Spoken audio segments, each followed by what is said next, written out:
Nectar or Nectar Lush? Which one should you choose? Hey guys, Martin here for Mattress Clarity, and today I'm talking about just that. I'm gonna take a look at both mattresses, their construction, talk about my experience with each, and help you find the right one for you. Let's get started.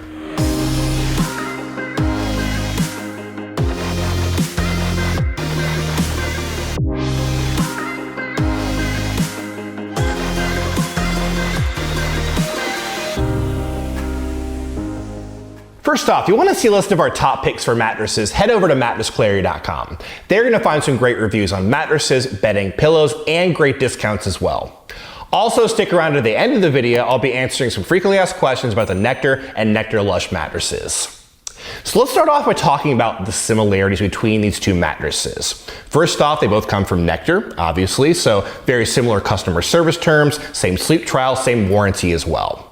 Also, they are both all foam mattresses. They both have memory foam right on top and both have a very similar base layer as well. And now let's talk about the differences between these two mattresses. First off, the Nectar Lush is going to be thicker than the Nectar mattress. The Nectar Lush is going to have more cooling components than the Nectar. The Nectar Lush is going to be a little bit bouncier than the Nectar. And last but not least, the Nectar is going to be more affordable than the Nectar Lush. Now let's talk about the construction of both these mattresses, starting on top and then working our way down. First off, they're both going to have a tensile cover, very cool to the touch, very breathable as well. Now moving down to the comfort layers, over on the Nectar mattress, on top a layer of slow-moving memory foam with a gel infusion. Now gel is going to help with cooling and with heat dissipation. Below that, a layer of high core memory foam, a little bit denser than what you find on top, a little firmer, but still has that slow-moving memory foam feel. Moving over to the Nectar Lush, on top you're going to have a layer of memory foam as well, but right on top of that layer you're going to have a phase change material. Now phase change material is a great cooling component in this mattress. Draws heat away from your body, helps you sleep even cooler than what you find over on the Nectar mattress. Now below that on the Nectar Lush, you're going to have an Energex foam. Now this is going to be a more responsive foam, a little bit of bounce as well, so add some more bounce to the top of the mattress. Now on both mattresses with the base layer, a base support foam. So what does all that mean? Well, as I said, with that Energex foam over in the Nectar Lush, add some more bounce to that mattress. With the Nectar mattress, gonna have more of that slow moving memory foam feel. Now, speaking of durability, I'd probably give a slight advantage to the Nectar Lush. Energex foam is gonna be very high density, add a little bit more life to that mattress. And then last but not least, speaking of breathability and cooling, they're both breathable mattresses right on top, but I think in terms of cooling, I would give the advantage to the Nectar Lush. That phase change material is very good at cooling and heat dissipation. And now let's talk about differences in firmness and feel. In terms of firmness, I put both mattresses at about a 6.5 out of 10, about medium in terms of firmness. I will note though, I am a larger person, I'm 250 pounds, so I'm pressing further into these mattresses than a lighter person might. They might find it to be softer than I did. At the same time, a larger person over 250 pounds, they might press further in and find both mattresses to be firmer. But for me, a 6.5 out of 10 for both mattresses. Now, in terms of feel, they're kind of close, right on top of a very similar memory foam feel, but because the transition layers in both mattresses are different, you're gonna have a slightly different feel. So with the Nectar mattress, still has memory foam in the transition layer, more of that slow moving kind of contouring feel on top of the mattress. Moving over to the Nectar Lush, that Energex foam adds a little bit more bounce, so a more responsive mattress, a little bit easier to move around on the Nectar Lush. And now I'd like to talk about how I feel in different sleeping positions on both these mattresses. Starting off on the Nectar on my back, a pretty good match for someone of my size, some good contouring, good overall support, good lumbar support as well.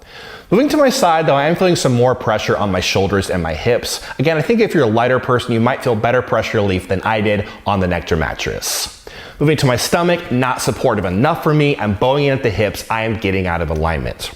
Moving over to the Nectar Lush mattress on my back, also very good for back sleeping, maybe a little bit better for me because of the Energex foam in the second layer, kind of holding me up more than the memory foam found in the Nectar. Also some good contouring though as well, good overall support with the Nectar Lush. Moving to my side, in my experience, I'm getting better pressure relief on my shoulders and my hips on the Nectar Lush mattress. Again, it depends on your weight. Again, if you're lighter or heavier, that might differ for you. Moving to my stomach though, again, not supportive enough for me, bowing at the hips there, also getting out of alignment on the Nectar Lush. Here at Mattress Clarity, I like to mix subjective opinion with objective tests. And one of those tests is the pressure map. So we lie down on our back, side, and stomach. You see anywhere from blue for no pressure, all the way up to red for high pressure. Now again, I'm a larger person, so let's look at the side sleeping results for more of an average weight sleeper. The Nectar and the Nectar Lush. Now, you can see they're pretty close, but there are some slight differences between the Nectar and the Nectar Lush. If you sleep with a partner, there's two things you want to think about. It's motion transfer and edge support. Now, motion transfer means if you're lying down on one side of the mattress and your partner moves around on the other side, are you going to feel that motion or not? Now, edge support means if you're sitting down to the edge of a mattress or lying down to the edge of a mattress, do you feel secure or more like you're going to roll off and onto the floor? Now, first off, speaking of motion transfer and handling motion transfer, I would give the slight advantage to the Nectar mattress. That's because on top, it's all memory foam. It's better at handling motion transfer than the Energex foam you find over in the Nectar Lush. Now, also speaking of edge support, I would give the slight advantage to the Nectar Lush. I feel more secure sitting and lying down to the edge of that mattress. And now the moment you've all been waiting for. Which one of these mattresses should you get? In terms of who should get the Nectar mattress, it's definitely a better option than those looking to save some money. For a queen size, it costs $300 less for the Nectar than the Nectar Lush. Also, those who don't need quite so many extra cooling features can save some money going with the Nectar mattress. Lastly, those who want more of a pure memory foam feel, you get more of that slow-moving memory foam feel lying on the Nectar mattress. In terms of who should get the Nectar Lush mattress, those are looking for something a little bit higher end, something more luxury. You get some more components with the Nectar Lush. Now, speaking of that as well, there are more cooling components in the Nectar Lush, making it a better match for hot sleepers. If you often wake up kind of hot and sweaty, I'd probably take a look at the Nectar Lush. Last but not least, if you prefer more of a bouncy, responsive mattress that makes it easier to move around, I would definitely take a look at the Nectar Lush. And now I'd like to answer some frequently asked questions about the Nectar and Nectar Lush mattresses. First question is, which mattress is better, the Nectar or the Nectar Lush? Now, it more depends on what you're looking for. So if you're looking for something with a slow-moving memory foam feel, you want to save some money on your mattress purchase, take a look at the Nectar mattress. However, if you're more of a hot sleeper, you want more of an advanced mattress, you want a bouncier mattress, take a look at the Nectar Lush. The second question is, which mattress sleeps cooler, the Nectar or the Nectar Lush? Now, in our experience, the Nectar Lush does sleep cooler than the Nectar mattress. That's because on top it has a phase change material, very good at keeping you cool and with heat dissipation as well. The last question is, which mattress is more affordable, the Nectar or the Nectar Lush? Now, the Nectar is more affordable than the Nectar Lush. For a queen size, it's around $300 less for a Nectar than a Nectar Lush. At this point, you should know which mattress is right for you, but if you're still a bit confused or want a personal recommendation, just leave a comment below. Well, that's about it. Just getting started looking for a mattress for bedding, head over to mattressclarity.com. We also do a lot of videos just like this. Hit the like button and subscribe.